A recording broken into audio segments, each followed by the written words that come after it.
think I'm your husband anymore. Not in the way you need one." He said it so calmly. At first, I thought I misheard. We were sitting at our table, in the house we'd paid off, under warm light we picked out, on a Saturday at Home Depot. No screaming that night, no flying plates at all, just his coffee going cold.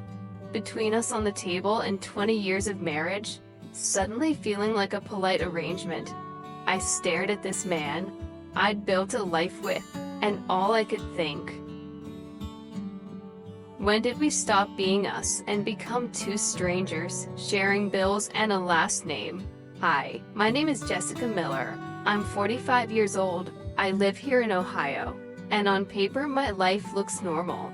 I've been married to my husband Daniel for 20 long years. We have one daughter in college, a mortgage almost paid off, 2 cars in the driveway, and a dog who still thinks we're newlyweds. It's every time one of us walks in. If you walked past our house at night, you'd probably think, nice family, they've got it together. And there was a time that was true. There was a time I'd hear Daniel's car pulling into the driveway, and I'd actually feel butterflies. He used to text me during the day, little things like, "Traffic is hell, but can't wait to get home to you," or a picture of a bad sandwich, with a line like, "Miss your cooking. This is a crime." There was a night I think about so often. A storm knocked out our power. For hours and hours the house went completely dark. No TV, no phones, just candles, and the sound of wind. We ended up on the floor, eating cold pizza from the box, laughing about how we'd tell our daughter spooky stories about the great blackout of 2011. At one point, lightning flashed, so bright it lit his face, and he looked at me like I was the only person on earth. He put his arm around me and said, "As long as I've got you, Jess, I'm good, power or no power." Back then I believed him. I believed we were solid. I believed we were unbreakable. I never imagined there'd come a night, years later, when we'd sit under that same ceiling and realize we weren't a team anymore, just 2 tired people trying not to admit how far apart we'd drifted. I wish I could say it all fell apart from one big betrayal. Some moment I could point to and say, "See, that's when it changed." But it wasn't like that. It was slow. So slow I didn't see it. Not at first. It started with silence. Not the warm kind of silence where you read your own book and still feel close enough, just breathing the same air. This was empty silence. He'd come home from work, say hey, kiss my head without ever looking at me, then disappear into his office. For just a minute, that always became hours. We stopped eating together. Plates moved to the couch or the bedroom or his desk. I'd scroll my phone, answer emails, or pretend to, just so I wouldn't stare at him and feel that ache again. He'd be half watching Netflix, half looking at his phone. One night it hit me. I didn't know his shows. I used to know his favorites, his comfort movies, his bad day snacks. Now I only knew his schedule, when he left, when he came back. I kept telling myself, this is just marriage. After 20 years, I'd hear other women joke their husbands were roommates. We'd all laugh, that tight laugh, the one you used to hide pain. But little things kept hitting me, knocking the air out of me. Like the night I found an old photo on my phone. We were in our late 20s, in our tiny first apartment, paint on our clothes, his arm around me. Both of us grinning, exhausted, happy, broke, but sure we were building something real. Something ours. Looking at that picture, I remembered how he noticed everything. If I had a rough day, he'd show up with ice cream and say, "Emergency sugar delivery for my girl." Now I could go days feeling like I wasn't even there. He didn't ask about my job or my friends or how I slept.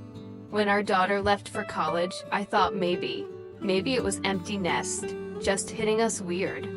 The night we dropped her off, I cried the whole drive. Not loud, no shaking sobs. Just steady tears. I couldn't stop them. Daniel kept his eyes locked on the road. He reached for my hand once, a quick squeeze, then let go to fix the radio. And suddenly I remembered another car ride years earlier. Rushing our daughter to the ER, fever spiking from nowhere, my hands shaking so bad I could barely buckle her seat. Daniel took my hand, never let go. Driving one-handed, saying over and over, she's gonna be okay, we've got her, we've got this. Back then, we were always, in everything, together.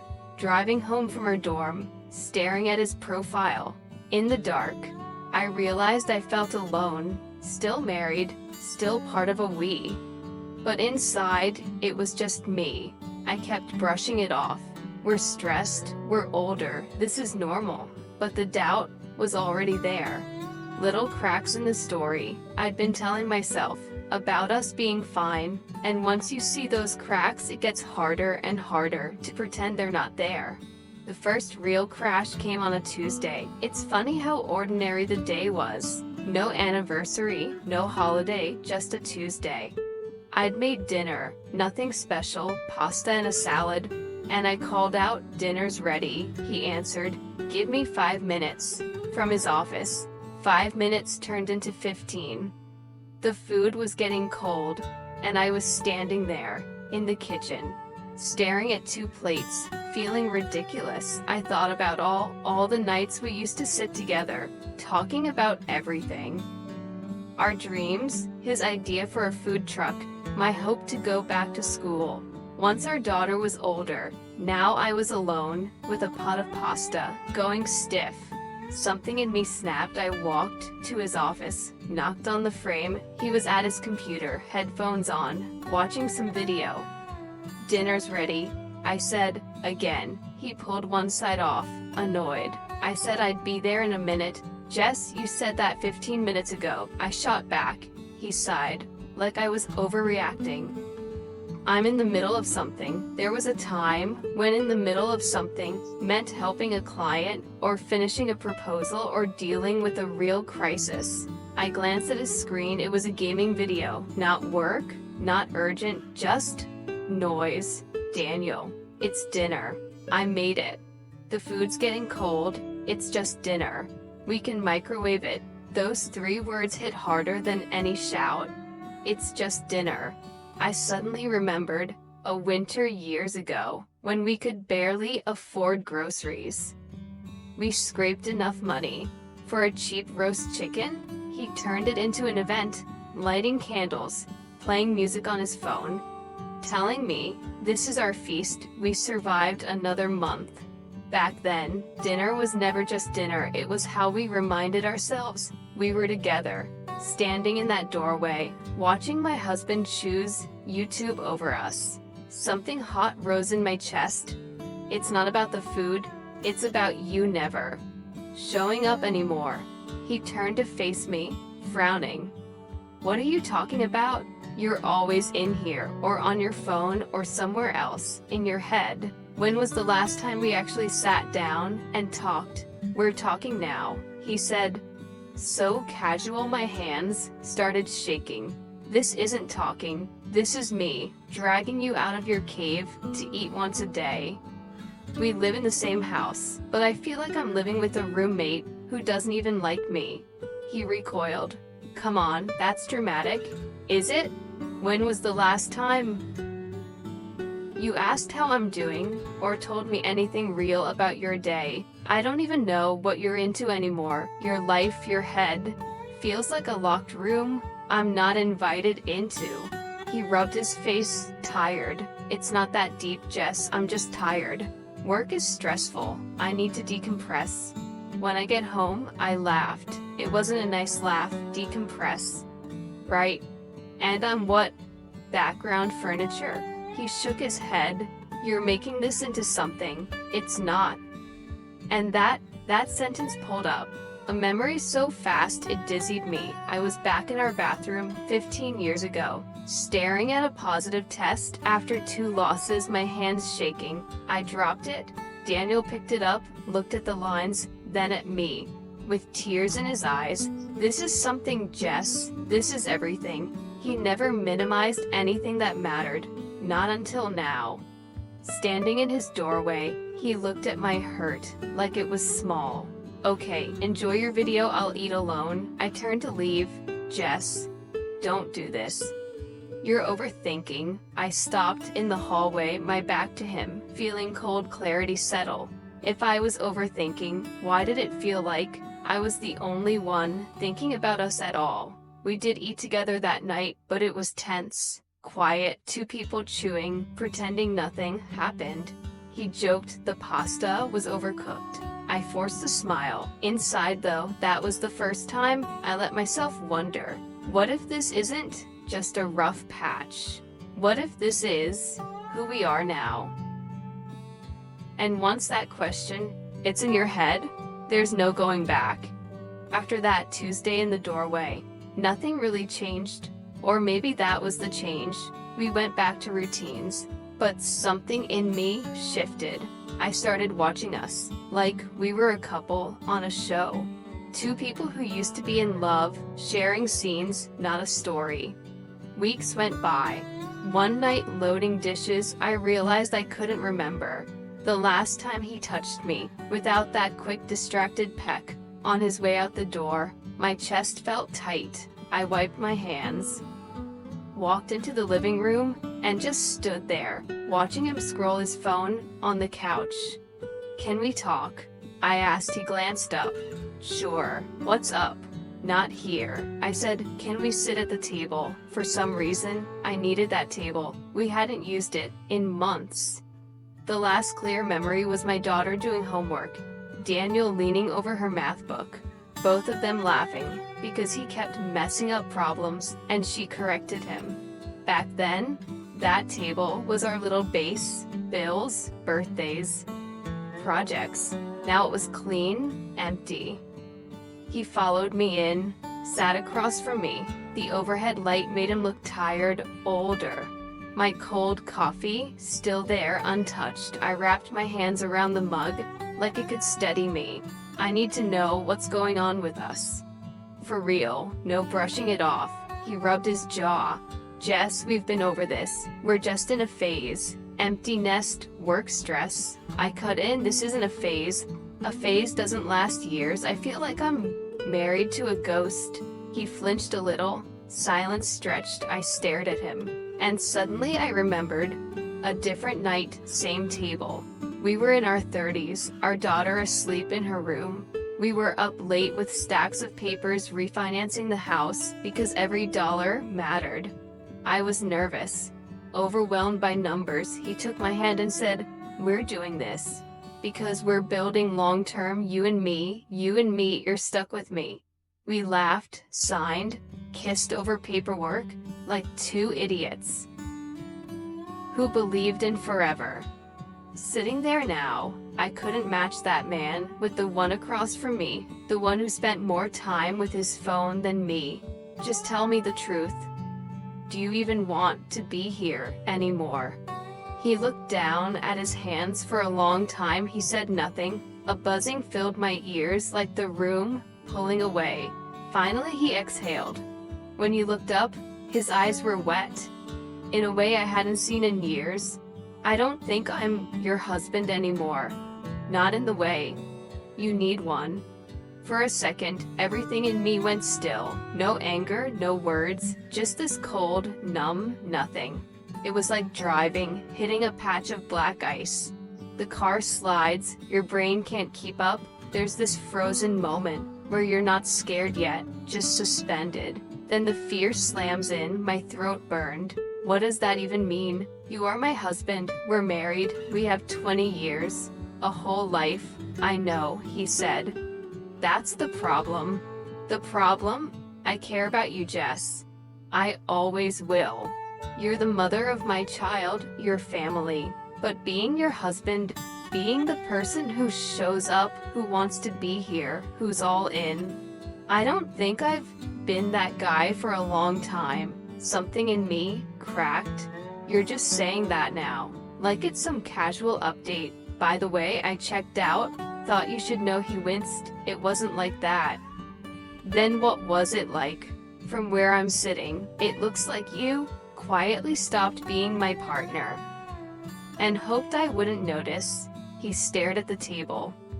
When your mom got sick, I watched what it did, how you kept showing up even when she was gone in her head, just going through motions. I remember thinking I never want to be that, the person you slowly lose. And then one day, I realized I already was. His words punched the air out of me. My brain flashed back to that hospital room. My mother staring out the window, her body still here, her personality gone. I remembered sitting there, holding her hand, talking to someone who couldn't talk back, losing a person who was still breathing. Was that what he thought we were? Why didn't you say something sooner? Because I was a coward, and because I didn't want to blow up our family. Before our daughter left for college, I told myself I was staying for her, for stability, for the house, the routine, the pictures. Then she left, and I realized I didn't know how to be with you. Without all the buffers, tears blurred my eyes. You promised me that night we lost the baby. You held me on the bathroom floor. You said we'd face hard things together. Do you remember that? He closed his eyes. Of course I do. This is a hard thing, and you handled it by fading right in front of me. I didn't know how to fix it. I thought maybe if I waited, the feeling would come back, the us, but it didn't. And every day I pretended, I felt like I was lying to you. Anger surged, sharp and hot. So instead of hurting me honest, you chose to hurt me slow. You think that's better. You think drifting away without a word is kinder than saying, hey Jess, something's wrong, let's fix it together. He swallowed. I don't know. I just know I can't keep living like this, half in, half out. I pushed my chair back. The sound scraped the kitchen. Okay, I said, here's the truth. I may be many things, but I'm not your roommate, and I will not spend the rest of my life sitting across from a man who decided he's not my husband anymore. He looked at me, and for the first time, I saw fear, real fear in his eyes. What are you saying? I'm saying we can't keep pretending. Something has to change. Today, not someday, not when work gets easy. The words hung there, heavy, final. And just like that storm, the one that killed our power, I knew there was no going back to the way things used to be. Next morning, I woke up before him. The house was quiet, that heavy kind of quiet that feels like it's watching you. I sat at the kitchen table with my laptop open, a blank search bar, staring back at me, marriage counselor near me, divorce lawyer, trial separation. The words sat there, in my head, ugly and real. I thought about my parents' divorce, how my dad threw his suitcase into the car, drove off in a rage, doors slamming, voices raised, neighbors watching from windows. I remembered being 12, standing in the doorway, thinking, if love ends, it ends in screaming. I didn't want that, not for us, not for me, not for my daughter, even if she's grown now. So instead of typing lawyer, I opened a new tab, pulled up a listing I'd saved years ago. A small one-bedroom apartment 10 minutes from home. Back when my mom was sick, I looked at it thinking, if things get bad, I might need space to breathe. I never rented it. Now I called the number. The landlord remembered me. Within an hour, I had an appointment to see it that afternoon. When Daniel came into the kitchen, I was already dressed, keys in hand. I'm going out. Where? He asked, to look at an apartment. His mouth opened, then closed. You're moving out. I don't know yet, but I can't keep living like this. We need space, real space, not you in your office, and me in the kitchen. He sank into a chair. Jess, we don't have to rush. This isn't rushing. This is years too late. I thought of all the times I stayed quiet to keep peace. All the nights I told myself, this is just marriage, while a voice inside whispered, this isn't what you signed up for. I'm not filing for divorce today, I'm not slamming doors or throwing suitcases, but I'm taking myself seriously. If you don't feel like my husband anymore, then we have to figure out what we are, and I can't do that while I'm cooking dinner and folding your shirts. He looked wrecked. Do you want me to leave? Instead, I shook my head, no. The house fits your commute. Our daughter comes home. To this address, I'll go for now. Later that day, I walked through the tiny apartment. The carpet was old, the kitchen was small, the windows faced a parking lot. But there was a fragile hope I could picture. A small table, one chair, my own mug in the cabinet. Silence that was mine, not silence pressing down on me. I'll take it, I heard myself say. 2 weeks later, I moved in. Daniel helped carry boxes. We didn't talk much. At one point, he set my mixing bowl on the counter and said, remember when I made you pancakes and almost burned the kitchen down? For a second, we both smiled, then the smile faded, and he stepped back. When he left that day, he paused at the door. Jess, he said, I don't know where this ends, but I'm unwilling to go to counseling together alone, whatever. I just don't want to pretend anymore. Good. I said, because whatever this becomes next, it has to be honest. He nodded. Then he walked down the hall, back to the life we used to share, while I turned around and looked at the boxes stacked in my new, quiet space.